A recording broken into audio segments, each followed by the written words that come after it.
we will start with James Han. Hey, Luke, how are you? Good, James. You? Good. Hey, you've been going with the same group to close out most of the close games. What is it about that five with what is it? Fox, Halliburton, Heald, Barnes, and Holmes that really stands out to you? Well, they're having success playing together, and they're complementing each other very nicely, right? Whether it's De'Aaron being an aggressive scorer or creating for others, Ty being a secondary playmaker and, showing the ability to knock down big shots. Harrison being the guy that if we like a switch mismatch, we can look to play a little ISO ball and get, 1-3 pick and rolls going, or a peel out shooter at the 4 spot. And then Rashawn is just, since we've had him, he's, going back to last season, like he finds a way to make winning plays. Just going back to last game alone, the Boston game, the block shot he had that looked like it was going to be a big time dunk by them. The offensive rebound he gets and tips it in and gets an and one. And he's, one of our better free throw shooters. So it's just that group has really complemented each other nicely. They're playing with a good confidence. I left Buddy out too. Obviously, Buddy's the guy that no other team wants to ever leave. So just the threat of him being out there, hitting shots or not, is creating space for us. And we all know that, he's capable of hitting, hitting a bunch of threes and helping us win with that. Is there something that Harrison does specifically at the 4 that you like? Yeah, there's a lot that he does, right? So he's playing really well at the 3 and the 4. We kind of switch up our play calling depending where he's at. When he's at the 3, we run more of those DHOs out of the corner for him. When he's at the 4, we put him in more of the pick and rolls. We have him peeling out. We have him and De'Aaron playing that little 2-man game a lot. So you either get the switch or you get the quick peel out. And, when he's at the 4, there's just that much more space on the floor for him to look to take advantage of things. So we really like the way he's playing at both positions. But, right now, closing out games, it just feels like that space and that group has found a really nice rhythm together.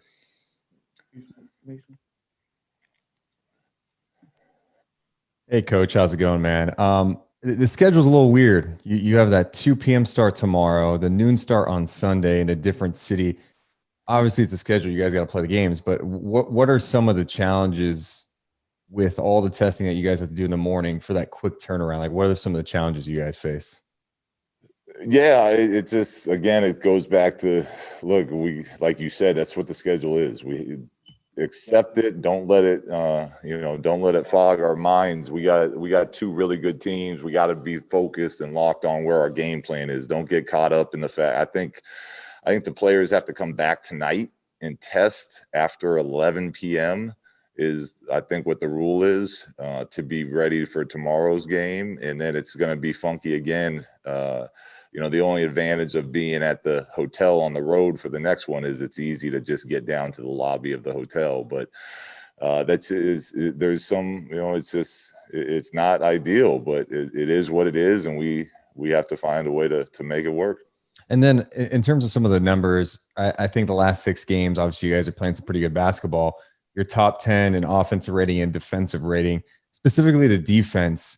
What's been like the biggest difference to you since the stretch where you guys were giving up like 120 every night? I think it's been more of a the group slowly getting better and us, finally, kind of figuring some things out as a group. We're doing a much better job of guarding the ball individually. We're doing a much better job of being really like locked into who we're playing and tendencies of other teams' players. I think that we've made a big jump with that. I think getting Hassan back helps a lot. He kind of gives us somebody that can kind of be a steady force in protecting our paint. So a little bit of those things, but I'd say, guarding the ball and really getting a better understanding of what we're trying to accomplish defensively and the tendencies of other teams' players have kind of led to us turning our defense around. Hey, Luke, when you guys had Denver pretty early already in the season, but they seem to have kind of put some things together. Do they appear much different from when you saw them earlier on? Yeah, they're a very good team. I think I think part of their adjustment has been their second unit. That team's had a lot of continuity together, and they still have that with their starters. But going into this season, I feel like losing Plumlee, losing Grant, losing Craig. These guys were big parts of that team. So I think part of their adjustment and where they're better at now is that they've had some time together. And, obviously everything's still going to run through Jokic and Murray and those are some great players to build it around. But it takes time when you make those type of, when you either lose pieces or add pieces that Denver has. But yeah, they're playing at a higher level now. And, you guys play obviously on Super Bowl Sunday. I was wondering if you guys even will be able to watch the game. Are you guys going to be traveling after? And do you want to pick a winner for us? Yeah. Kansas City by 3. There we go. We will be traveling back home after the game. If we were flying from further away, we'd probably, look to get a room somewhere and watch it as a team and then fly home. But the short flight will be in the air as the game's going on. Hello, Coach. In the last 10 days, you have 4 wins and 1 loss against the Miami Heat in the last shot. What aspects of your game do you feel working better in the last 10 days, and how could you describe the facilitating of De'Aaron Fox in the last 5 games? Yeah, our defense has been much better. Our offensive execution has been pretty good. The turnovers are still, still one of the top priorities we have to clean up. Our spacing is still something that needs to get a lot better as far as keeping our corners filled more often. De'Aaron over the last 5 games or whatever it's been is really elevated his play as far as being a playmaker and a scorer when the team really needs him to score. So it's those are what you're looking for as a team, as a coaching staff, for as the season's moving forward. Those are kind of the things you want to see getting better. So we're pleased with all that. And also, you mentioned Super Bowl before. Is Patrick Mahomes or Tom Brady's career success is a kind of an example for the young group that you have in Sacramento? Yeah, I think greatness transcends every sport. And, you got a bunch of football fans on our team, and you look at somebody like Tom Brady, LeBron James in our game, someone that just really takes care of themselves, masters their craft, and never gets satisfied with winning. I think those are great examples to look up to.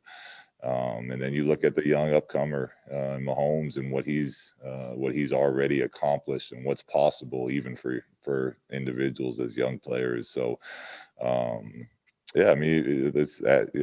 we got guys that'll be tuned in and excited to see who wins that game. Jason Jones. Hey, Luke.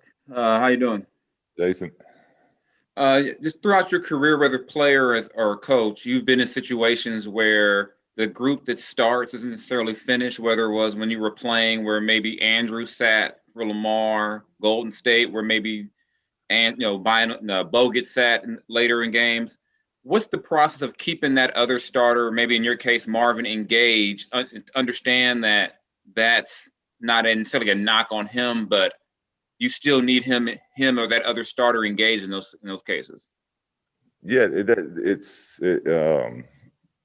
the team's the most important thing, in that we're all in this together and we're trying to accomplish something. We're trying to, we're trying to win. We're trying to, everyone's going to help. And at different times, that's going to be different people. But look, it's basketball is a team sport, so everyone's got has to be bought in and giving everything they can, and then it's up to the coaches to decide who's going to play, when, and how much. And that's, when you embrace that and accept that, you get a team that's gives themselves a chance to succeed. And over the last week or so, where you guys have had more practice time, did you and the staff did you tweak anything, or was it just more about drilling home what you'd already tried to establish in camp and fine-tuning those things?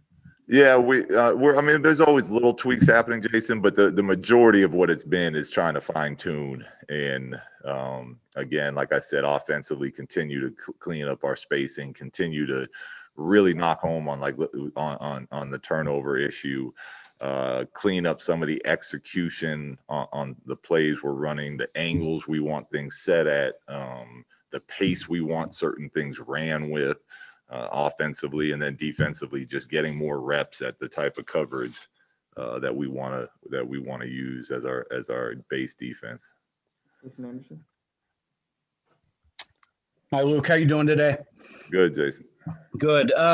Hey, so we've heard De'Aaron and LeBron both kind of voice their objections to having the All-Star game in Atlanta. You know them both. Do these guys know that the famous Magic City chicken wings are only a mile away from the arena there in Atlanta? And seriously, do you have any concerns about moving forward with the plan for the game?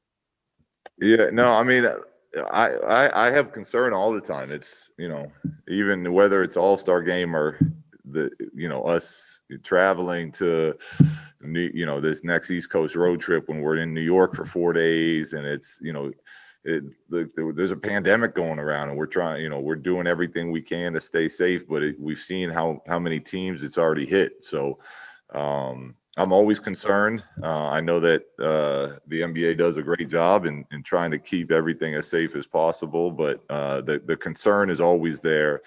But we're trying to, and doing a pretty good job of playing an NBA season right now through it. So yeah, I mean, we'll see how it plays out, but whether there's All-Star game or not, yes, I am concerned and will continue to be concerned and want our players to continue to be as responsible for themselves and each other as possible.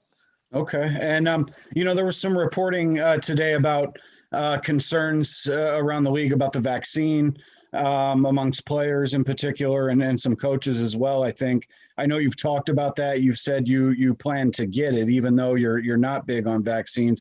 Any just fresh thoughts on that, or, what are you hearing from the players and people around you behind the scenes?